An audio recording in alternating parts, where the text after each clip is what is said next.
Ìfẹ́ kàwé. Ọlọ́run ṣàánú mi o. Má ṣe mí lólódo. Má ṣe mí lólódo láyé. Má ṣe mí o lólódo láyé. Good evening. Good evening.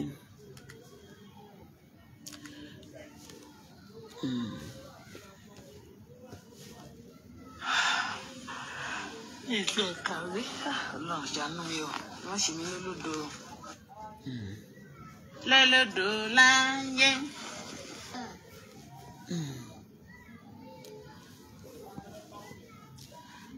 Hello, good evening. Mo fẹ́ address àwọn kan. I want to address some issues. I don't want to talk. I don't want to put my mouth in anything. Tí ó bá kàn mí, àdúgbò yìí náà ó kàn mí gbọ̀ngbọ̀ngbọ̀n ni mo ṣe ń sọ̀rọ̀. God bless you. Quick one. Yes. Once again, please share as you are coming. Share this page. Share this show. So the reason why, because I saw one video. I saw one comment.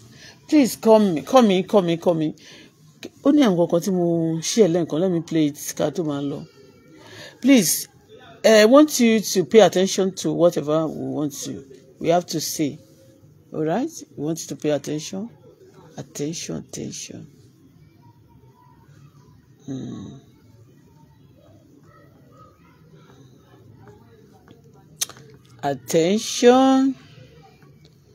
Attention, please. Attention, please.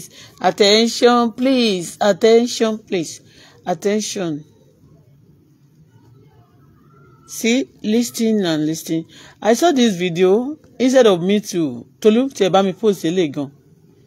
I saw it, so I share police, I share soldier, I share EFCC. Okay. Criminals. I said no. Once a military man is deployed in any location, he is duty bound to protect himself, protect his colleague, and protect the communities he is there. It doesn't need any other issue. Anybody that is seen to be carrying arms illegally should be arrested. And if he proves once he takes a shot, he should be shot. That is the mandate. Okay. I saw this video today. I share it. I'm still going to post it any day. I do store them and I study them. Okay, so powerful in a country like Nigeria. Okay. This is the story of a man who dared to clean the system but nearly got destroyed by it. Nuhu Ribadu stood. Now let me go quickly. Go straight to the point. I saw the comment under the video tí mo ṣẹ̀ṣẹ̀ ń sìn. I'm not intending to do the video, but when the scene was going on, the scene, they started long. I was outside like more than 1 hour. I was actually expecting some people to come and deliver something. So because of that, mo wà lórí balcony mi.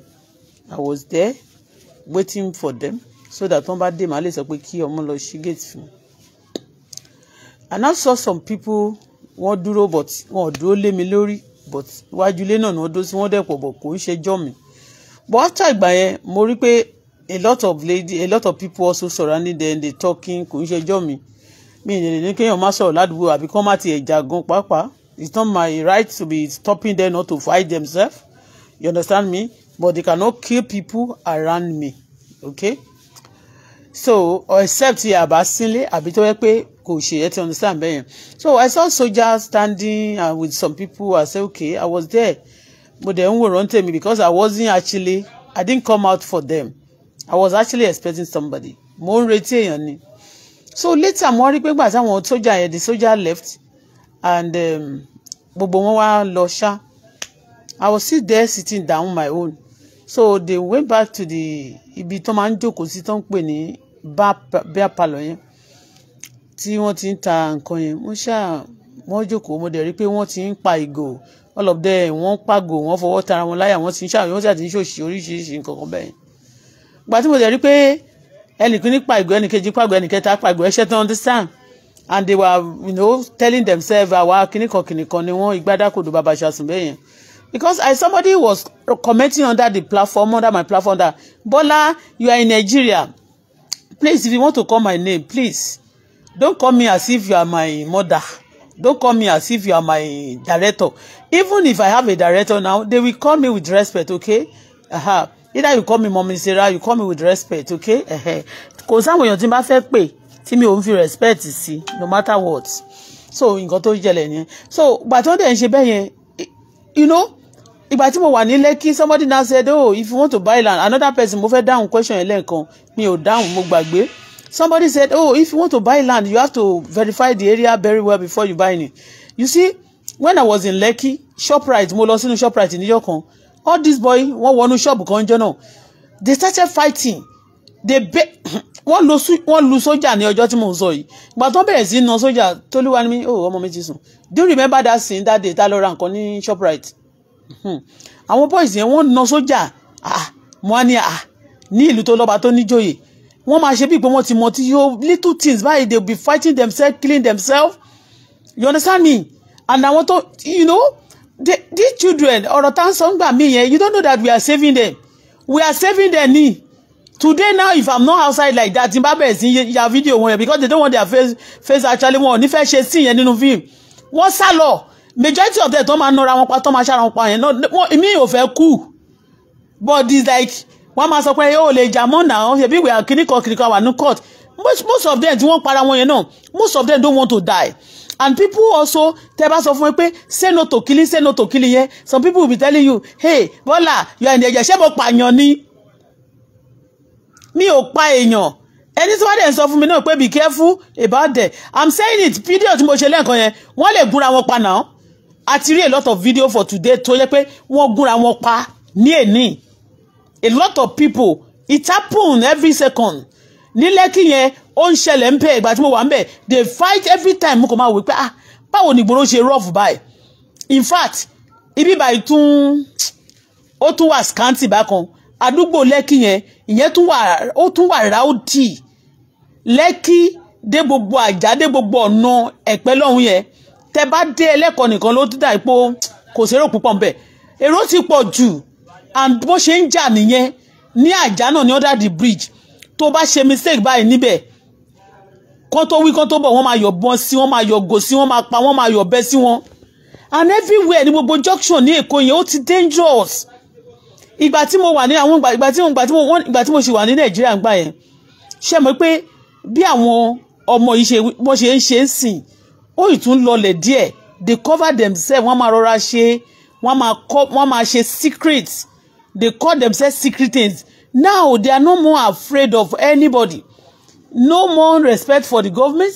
No more respect for themselves, for the citizen. No more respect for the community. No more respect even for their police. No, government, I will not the police, government. No more respect even for their family. You know, ẹlòmíì nínú wọn báyìí àmọ́ tó máa lọ ju eléyà ẹ ṣe mọ̀ pé àdúgbò tó yẹ kí tó má ti bí ẹ síbẹ̀ kó máa ṣe dáadáa síbẹ̀ yẹn, wọ́n máa ba bẹ̀jẹ́ ni. Wọ́n máa ba bẹ̀jẹ́. So they are people killing themselves. Do you think it's a good thing? Kí àwọn èèyàn wà bẹ́ẹ̀ yẹn. Let me now tell you something. Mo fẹ́ sọ story fún yín nípa South Africa. Ní ìgbà tí apartheid ìgbà tó ń ṣẹlẹ̀ ní South Africa ń gbà yẹn, wọ́n ní pé àwọn kan wá sí South Africa, wọ́n fi ọtí bá àwọn ará ìlú South Africa jà. Àwọn Egypt in South Africa. Story ṣe mọ̀ pé mo gbé South Africa for good 10 years ni mo fi wà ní South Africa. So ibi tó bá gbé for 10 years náà, definitely wàá mọ bẹ̀yẹn tó dẹ̀ pé o gbé ń bẹ̀ continuously. So mo must little that story. Wọ́n introduce beer to that South Africa EGG gogo. Wọ́n lè mu ìtọ̀ just like Nigeria now. Go and check the face of Nigeria tó bá ti mọtí dáadáa. Kẹ́rẹ̀kẹ́ wọn wú, kẹ́rẹ̀kẹ́ wọn sọ̀kalẹ̀ ọkùnrin wọn. Do you understand? Téèyàn bá mu ọtí dáadáa kò ń jẹ́ kó wà ẹ̀dì tó bá ti tó time kan. Do you understand me? So àwọn South Africa yẹn wọ́n introduce ọtí fún wọn gbà yẹn. Ọkùnrin wọn, obìnrin wọn máa lọ ṣiṣẹ́. Yes. Tóbìnrin bá lọ ṣiṣẹ́, ọkùnrin á wá jókòó síbà á máa mu ọtí. Obìnrin tí ò bá dẹ̀ lọ síbà, ọkùnrin tí ò bá dẹ̀ lọ bá á lọ club lálẹ́. Ìgbà tó wà lẹ́yìn náà ó máa mu ọtí yóò ní. go and check it. Àwọn òyìnbó ń ta ọtí Nàìjíríà tó bá fẹ́ open tí wọ́n bá ti kú ti ṣe talk shop ńgbà yẹn club ni wọ́n máa dálẹ̀ bí wọ́n ti ń ta ọtí. Wọ́n introduce ọtí, wọ́n introduce ẹ̀ sí àwọn South Africa citizen ní. Up to date wọ́n ò tí get over it. The same thing ni wọ́n introduce sí Nigeria system by especially Yorùbá kò ń ṣe rọ́ especially Yorùbá wọ́n ti introduce ọtí sí wọn. Everybody àtọmọdé àtàgbà tọ́n bá ti mu ọtí tán wọ́n á mu codeine sí, tọ́n bá ti mu igbó tán wọ́n á fọtí lé. Torójú lásán láti pa èèyàn láti para wọn kò ń ṣe ojú lásán náà fi wọ́n fojú lásán síwìn. So anyway ń gbogbo àtọ́ fi introduce ọtí sí wọn yẹn ẹ máa rí pé wọ́n á jack wọ́n ń ja bastard olè. Nígbà yẹn wàá máa gbọ́ pé ọmọ South Africa tó bá gbọ́ bí ọmọ South Africa tó bá dárúkọ ọmọ South Africa wàá sáré. Ìgbà tó yá other neighboring country bíi Zimbabwe àtàwọn kí lorúkọ àwọn ìlú kékeré tó tún wà lẹ́gbẹ̀ẹ́ wọn yẹn wọ́n bẹ̀rẹ̀ sí wọlé síbẹ̀ náà they are now doing the same thing. Tọ́n bá ti mu ọtí tán wọ́n á lọ ja olè. Kò sí nǹkan tí wọ́n bá rí lójú wọ́n lè tó torí 3310 tí ò pé tí ò ní value rárá wọ́n á yọ ìbọn sí àwọn èèyàn wọ́n á pa wọ́n dànù nítorí 3610 exactly bọ́n ṣe fún Yorùbá nísìn Yorùbá yẹn tí àwa ti wá tribe wa system tí wọ́n ní Yorùbá gbé lọ́wọ́ ń sìn nìyẹn. Tí gbogbo Yorùbá ò bá mu ọtí tí ò mu drug mo sọ fún yín pé percentage Yorùbá tó mu ọtí ó pọ̀ ju Yíbò tó mu ọtí lọ. Àwọn ọmọ Yorùbá tí Yíbò bá máa tiẹ̀ mọtí ó máa tún lọ ṣiṣẹ́ á tún gbé nǹkan kan dání láti fi bojú. Go and check it. Tó bá rí ṣọ́ọ̀bù Yorùbá ọkùnrin Yorùbá tó bá rí ó lè ṣe pẹ̀típẹ̀tí tì ó lè rí ṣọ́ọ̀bù wọn kankan serious rẹpẹtẹ. I am telling you ó lè rí 20% of Yorùbá kó serious. Ọkùnrin ni mo ń sọ 80% I'm sorry to say this on serious element ni wọ́n. Ìtí mo ń sọ lọ yìí nípa South Africa wọ́n introduce ọtí tí wọ́n ní South Africa wọ́n mu ọtí yó òyìnbó nílùú Canada wọ́n mu ọtí o nílùú America wọ́n mu ọtí o but it must not be every day like this. Táwọn èèyàn bá jí tán bá ti kóra wọn jọ pọ̀ sí junction báyìí láti àárọ̀ náà máa fi mú wọ́n máa mu ọtí yẹn títí di alẹ́ ni. Táwọn èèyàn bá dẹ̀ ti mu ọtí oríṣiríṣi nǹkan náà ní èrò tó bá máa wá sórí wọn oríṣiríṣi nǹkan ló bá máa ṣe. Do you think pé ordinary people kankan lè wà kó máa pa ìgò mọ́ra wọn lórí kó máa yọ ìgò lẹ́sẹ̀kẹsẹ̀ nǹkan tó ń fi mọtí yẹn kó máa pa kó ti pa ìgò ṣó ti ẹ rò pé ordinary person kan lè wà bẹ́yẹn torí ẹ̀ pé tí ò sí pé bóyá wèrè kọlù tí ò dẹ̀ sí pé bóyá ó wà ní under influence kan. Do you think they will just go and be killing? I am telling you even kan tó bá rí àwọn míì tó bá interrogate pé ó ṣe robbery ó ṣe kidnapping wọ́n máa sọ pé wọ́n wà under influence kan. Do you understand me?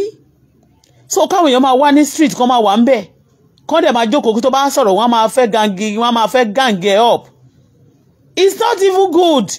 And again ibi tó bá ti ń ta ọtí láwọn ìlú kan àwọn tó civilized gan àwọn àdúgbò tó bá ti ń ta ọtí kò ń ṣe gbogbo ìgboro náà ti ń ta ọtí.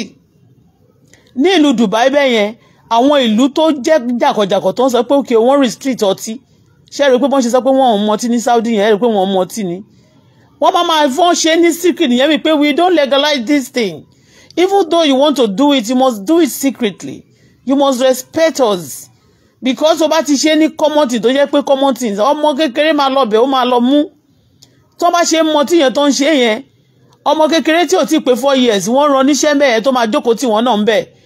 Tó bá mú kù tó náà máa fẹ́ try láti re ìgò mú lẹ́gbẹ̀ẹ́ wọn. Lẹ ṣe rí pé tó bá sọ pé kọ́mọ kékeré join tó bá ń sọ pé wọ́n join court àwọn kan máa sọ pé wọ́n rò pé wọ́n ń sọ àsọdùn ni. Ẹni tí ò débì kan rí ló máa tí ò dóko ẹlòmíì ló máa sọ pé kò bàbá òun nìkan ni. Ìdí mo kàn dé ń sọ náà ni pé ní Èkó yìí wọ́n wà lẹ́ni kì í ṣe Èkó nìkan wọ́n wà everywhere. And this thing ó lẹ ṣe rí pé crime náà dẹ̀ ń pọ̀ sí lójoojúmọ́. When you are talking like this they just say pé kí lélẹ̀ ń sọ. A time is coming when they are not coming there now. Àwọn èèyàn gan other country táwọn Nàìjíríà bá fẹ́ travel lọ wọ́n máa lọ ṣe findings wọn nísìnyí wọ́n máa lọ check kí àwọn ọmọ school tó bá fẹ́ wọ university if they have alcohol in their system. So if Nigeria tí wọ́n bá wà tired of it too, they won't, wọ́n ò ní gbé gbogbo law yẹn jáde, wọ́n ò ní gbé jáde. Táwọn èèyàn bá fẹ́ sílé ọtí ní ìlú Canada, wọ́n ń tọ́tí ń bẹ̀, wọ́n á sọ fún ẹ pé 18 ọmọ 18 ò gbọ́dọ̀ súnmọ́ surround ibẹ̀, àbí 20 to 18, 20 now. So adult ṣá gbọ́dọ̀ jẹ́ adult kó tó lè súnmọ́ surround ibi tán ti ń ta yẹn. There was a day wọ́n níbi tán ti ń tọ́tí níjọ́ kan liquor shop. Mo fẹ́ lọ ra nǹkan bẹ̀ torí pé kì í ṣe liquor nǹkan náà ti ń tà. Wọ́n ta drink, wọ́n ta àwọn soft drink náà. I got into the place, mo wá gbé èmi àtọmọ mi. Mo ṣe sọ fún ọmọ mi kó dúró nìyẹn mo wá ní à. Coke mo ní kíní la fẹ́ rà náà, fẹ́ ra Canada Dry àti àwọn kíní kan ṣá la fẹ́ rà ńbẹ̀. Wọ́n wá ní no pé ìbá tẹ̀ jẹ́ Canada Dry pé we don't allow underage. Ìgbà yẹn ọmọ mi ò tí pé ó sì wà ní underage. Wọ́n jẹ́ kó wọbẹ̀. Bó ṣe ta wọ́n ta ọtí ní Canada. Ìlú tó bá ti gba gbogbo pé every níwájú ilé o, ọtí títà o, ọmọdé nínú ilé tó ti ń tọ́tí yẹn, ọmọ kékèké wà ńbẹ̀ tó máa jáde tó máa jókòó sínú ṣọ́ọ̀bù tó ti ń tọ́tí. Àwọn kọ́kọ́ wà tí ò nice, tí ò dá for our nation. When you are saying it, they will be thinking that you are doing too much. Àwọn tó sọ pé under 18 yẹn, wọ́n mọ̀ wípé, I mean, under 18 must not get there, minor must not get to close them. Wọ́n ò gbọ́dọ̀ ṣí ọtí ilé ọtí, wọn ò gbọ́dọ̀ ṣí sí surrounding ibi tí ọmọdé wà. Ní South Africa, ní àwọn ìlú tí wọ́n bá gba òfin wọn gbọ́ tán dẹ̀ wò pé tán dẹ̀ ní respect fún ìlú yẹn, ó níbi tó lè nílé ọtí sí, but níbi anywhere ló lè ṣí ṣọ́ọ̀bù ọtí sí. Anywhere ọmọ kékeré lè wọ bẹ̀ kó lọ kó náà ra nǹkan kó ní wọ́n bẹ̀ òun ni, òun dẹ̀ ló máa lọ jámú. Lẹ́ṣẹ̀ máa rí pé lórí system wọ́n rí ọmọ kékeré tí wọ́n ti rí orí èèyàn lọ́wọ́ ẹ̀, ibo náà ti rí anybọ̀dá kan ló gbé fóun pé kóun lọ gbé fún ẹnìkan náà. Orí èèyàn lórí social media yìí a ti rí ọmọ kékeré tí ò tí ì pé 10 years tí wọ́n bá kíndìnrín èèyàn lọ́wọ́ ẹ̀, àwọn intestine èèyàn tí bọ̀dá kan àbí àwọn man kan tí wọ́n á bẹ̀ sàn kò lè lọ́wọ́ torí wọ́n ti rán oníṣẹ́ tẹpẹ́ lọ́ra ìjà kìnnì kan wá, mi morúkọ wọn o, mi morúkọ wọn mọ́ o, ṣó ti eyín, lọ́ra lágbájá wá, lọ́ra tòmọtòmọdò wá, alomọ wá, lọ́ra kìnnì kan ọ̀pá ẹ̀yìn wá, lọ́ra kìnnì kan wá, lọ́ra gbó wá ń bí, lọ́ra kìnnì kan kòdí nǹkan wá ń bí, lọ́ra mi ò morúkọ ẹ̀, but in tó ń ṣẹlẹ̀ ni mò ń sọ fún yín. In tó ń ṣẹlẹ̀ ni mò ń sọ fún yín. Àwọn tí wá nísìn especially Yorùbá, tí àwọn Yorùbá yẹn ọmọ èyí tí mo sọ lẹ́ẹ̀kan yẹn, ọmọ Ìgbò ló ń tọ́ tí mẹ́ ọ̀dọ̀ Yorùbá náà ń tà. Pọ̀tọ́ ṣọ́ọ̀bù yẹn ọmọ Ìgbò ni. Ibi báyìí tẹ́lẹ̀tẹ́lẹ̀ ilé mi yìí ẹni tó wà nínú ilé ń bí wọ́n sọ ń sìn Ọlọ́run mi fi yọ wọ́n ló ní kidney problem. But ibi báyìí mo dẹ̀ bèrè lọ́wọ́ ẹ̀ ńgbà tó sọ fún un pa wọ́n ló pòun ní kidney problem. Mo ní ṣé ó mọtí ni, ó lóun ò mọtí.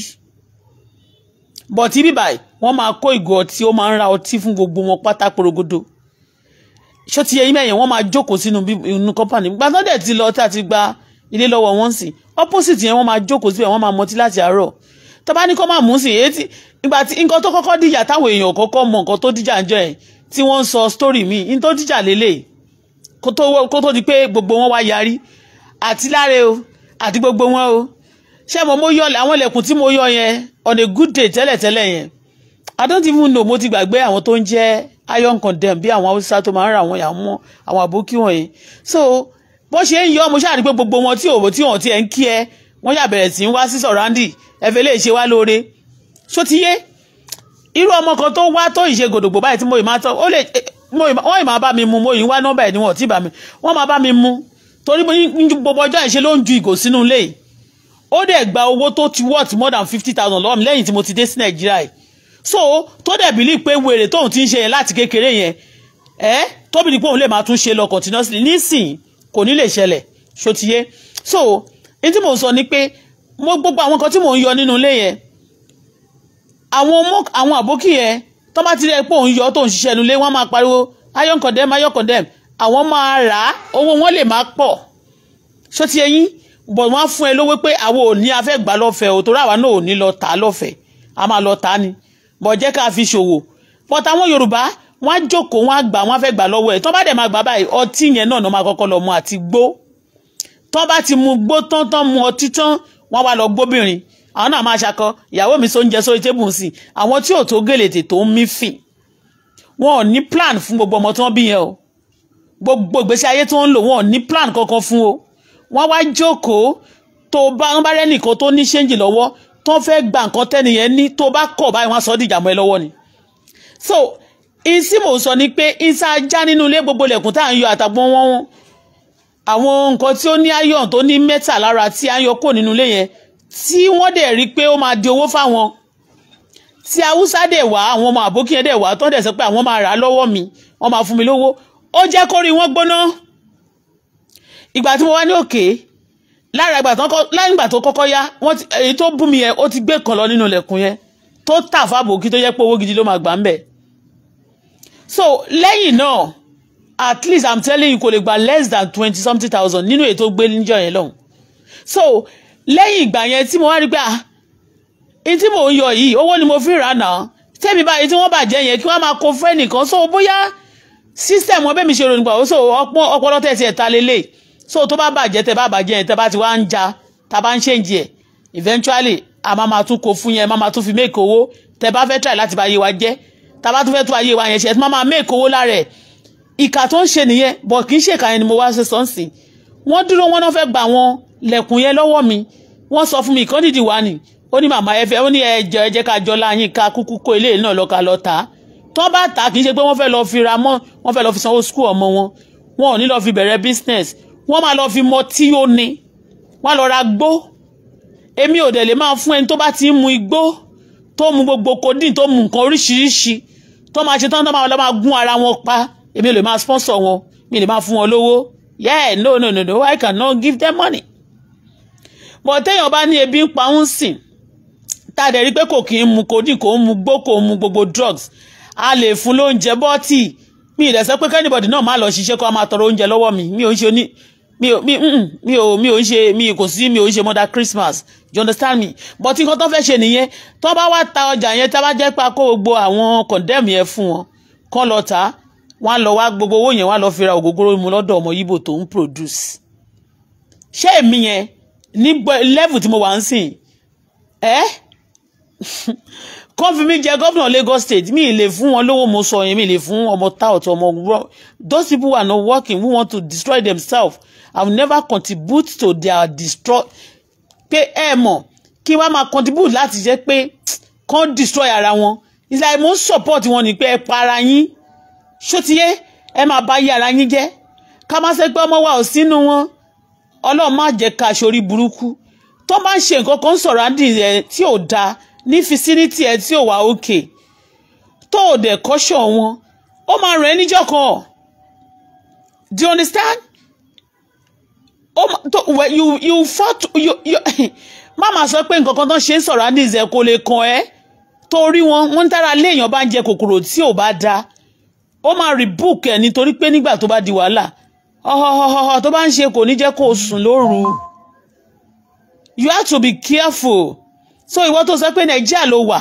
Nàìjíríà mo wà I'm fucking what tó máa yọ ìgò lójoojúmọ́ ìgbà tẹ́mi wà ní Nàìjíríà ń jọ sí o kí n tó padà dé yìí o wọ́n ń yọ ìgò bẹ́ẹ̀ yẹn ní surroundings amrọ̀bà ti wá sọ àdúgbò yìí dáadáa yes wọ́n máa ń rèdì wọn àwọn tó máa rèdì náà ni àwọn tó bá ń gbé nínú ilé civilian yẹn wọ́n wọlé wọ́n wá sí ilé kan tó wà lẹ́yìn ń bẹ̀ yẹn ó tiẹ̀ ní gate wọ́n wọ ọbẹ̀ lọ ilé yẹ́lò kan báyìí tó wà lẹ́yìn mi báyìí ó ní gate ilé upstairs báyìí à ń wò wọ́n bọ́n ṣe ń operate níbẹ̀ lọ́jọ́ náà lọ́hùn but inú ilé mi wọn ò ráyè wá opposite mi níbà ń gbà yẹn wọ́n wá síbẹ̀ wọ́n rọ̀bù wọn dáadáa so ó lè máa ń wá àwọn ìyá mọ̀ pé once in a while those one dey strike around but in the lọ́sàn-án gangan káwọn èèyàn tún máa lọ ẹ lọ́wọ́ gbà kán máa para wọn kán máa sọ fún ẹ pé kinní kan là wá o a máa para wa síbí káàdì wa máa sọ pé as a blogger kí wọ́n máa wò wọ́n níran wèrè ẹni tó bá ń sọ pé kán máa wò wọ́n níran yẹn you don't like me too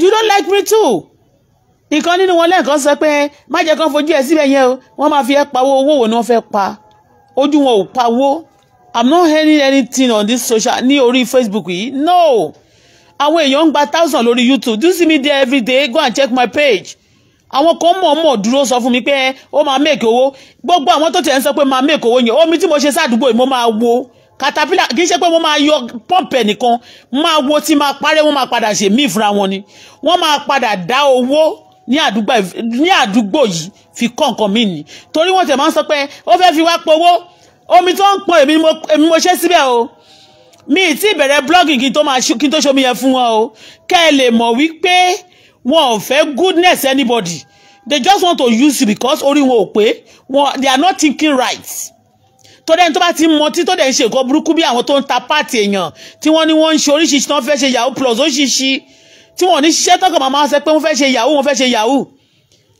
àmọ́ wọ́n fẹ́ ṣe gbá wọ́n fẹ́ ṣàwo kò sígbà tí wọn ò ní destroy báwo náà ṣe ní máa destroy nǹkan a máa ní wọ́n ń ju òkò sínú ilé wọ́n ń disvalue nǹkan tá a bá dúró tó bá continue láti máa ṣe kinní yẹn tá a dẹ̀ continue láti máa sọ̀rọ̀ tó bá kò lórí ọ̀rọ̀ mi kí n kúrò ládùúgbò yìí wọ́n bẹ̀rẹ̀ sẹ́lòmíì báwo ni Nàìjíríà báwo ni àdúgbò wa àti state wa àti vicinity wa báwo ló ṣe fẹ́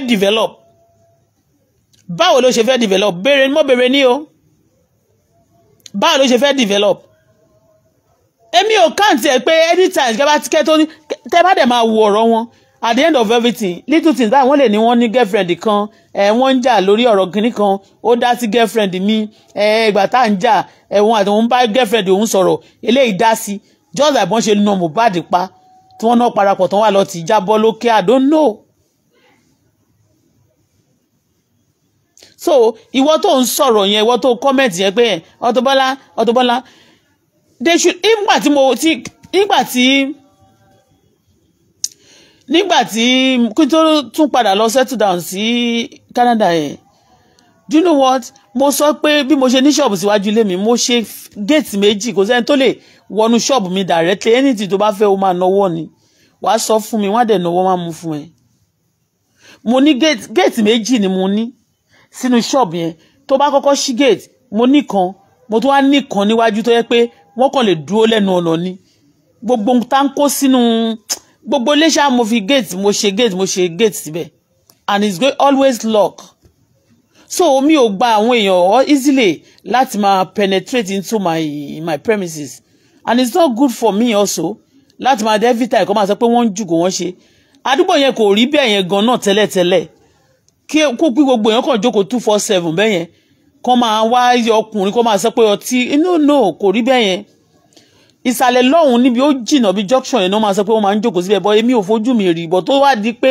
iwájú ilé gan face to face lẹ́gbẹ̀ẹ́ báyìí ni wọ́n wá ń jókòó sí táwọn ọmọ wẹ́wẹ̀wẹ́ dẹ̀ wà ń bẹ̀ ibẹ̀ náà làwọn ọmọ kéékèèké yẹn dẹ̀ máa péjọ sí àwọn ọmọ 2 years àwọn ọmọ 3 years títí dé 10 èyí tó dàgbà jù nínú wọn ní 12 ni wọ́n máa péjọ sí ọtí wọn kì í ta ọtí ní ìlú tó bá fẹ́ grow ìlú tó fẹ́ ṣe dáadáa tó bá ń tọ́tí níbi kankan máa sọ fún ẹ wọ́n ti kọ́ síbẹ̀ pé children under age prohibited ni kó wọn gbúdọ̀ súnmọ́ bẹ̀ yẹn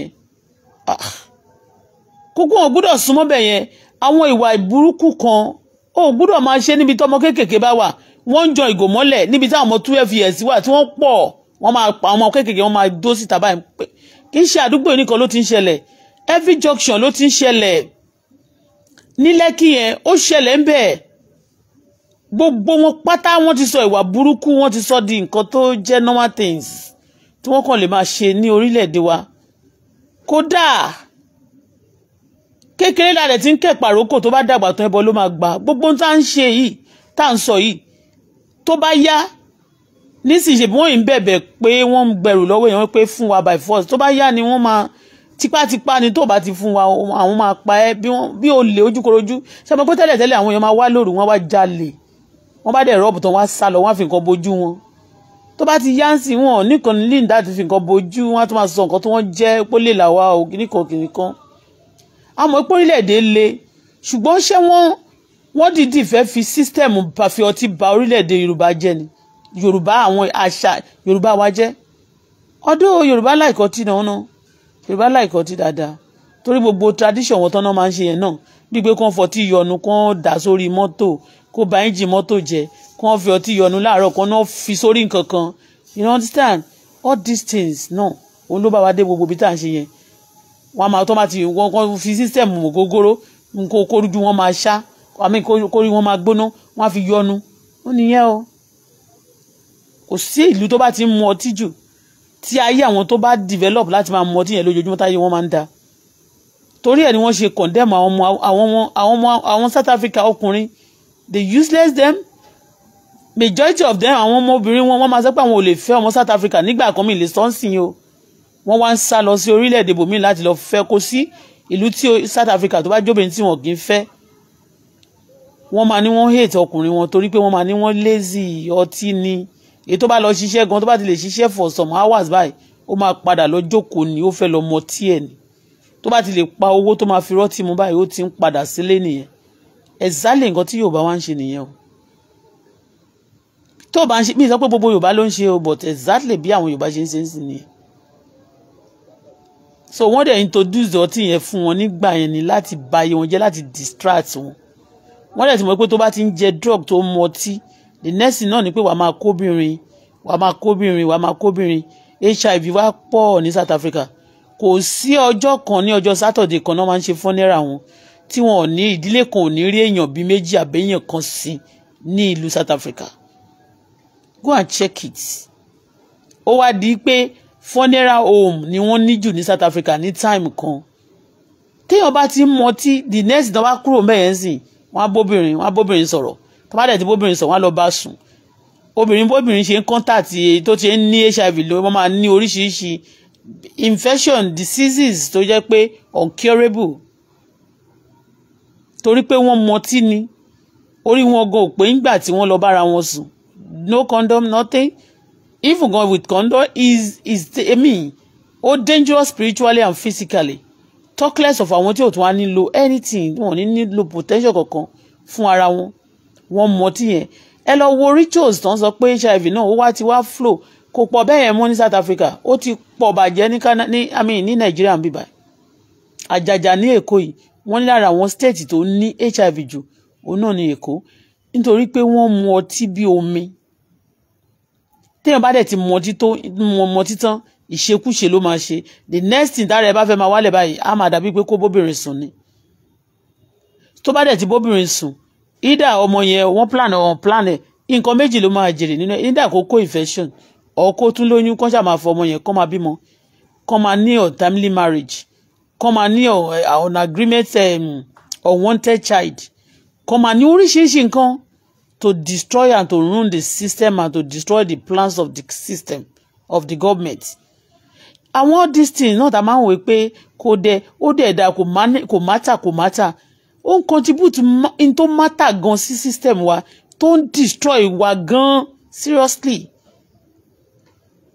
Ẹni tí ò níṣẹ́ lápá tó mú ògógóró sí tó bá bímọ àrùn ọmọ yẹn náà lọ kó lọ rògógóró wá tó bá ṣe tán òun náà máa fọwọ́ jàbálẹ̀ ọmọ go and check it ṣe rí bó ṣe ń mú lẹ́sọ̀ ọmọ Nàìjíríà yìí wọ́n pọ̀ gan o àwọn tó ń mú lẹ́sọ̀ ọmọ all these people tó ń mú nǹkan tó ń ṣe yàmàyàmá yẹn they molesting children a lot of things ló ń ṣẹlẹ̀ tó máa fa gidi dà sí wèrè kò ń ṣe pé mo ṣe wà níbẹ̀ kò wọ́n mi ní fún wọn lówó wọn ọ̀dẹ̀ lè béèrè owó lọ́wọ́ mi mọ́ wọ́n mọ̀ náà wọ́n ti béèrè lọ́wọ́ mi pé ẹ̀dẹ̀ fún wa ní nǹkan kan mo ní mi ì fún yín ní anything mi ì fún yín ní nǹkan kan bẹ́ẹ̀ ni mi ì fún yín ni mo sọ yẹn wọ́n lè ní ṣé a lè wúlò fún yín níbo lẹ ti fẹ́ wúlò fún yín nígbà tẹ́ bá destroy ara yín tán tẹ́ wúlò fúnra yín mọ́ you destroy yourself you are no longer useful for yourself to yourself báwo ló ṣe fẹ́ wúlò fún mi ó wúlò fúnra ẹ̀ gangan ó ṣe fẹ́ wúlò fún mi kàn sọ rere àbí tó fẹ́ fi wúlò fún mi wọ́n kàn lè jókòó síbí ìpín ẹ̀ bóyá tí àwọn kan bá wà tán wá fẹ́ ṣe kinní kankan máa dájalẹ̀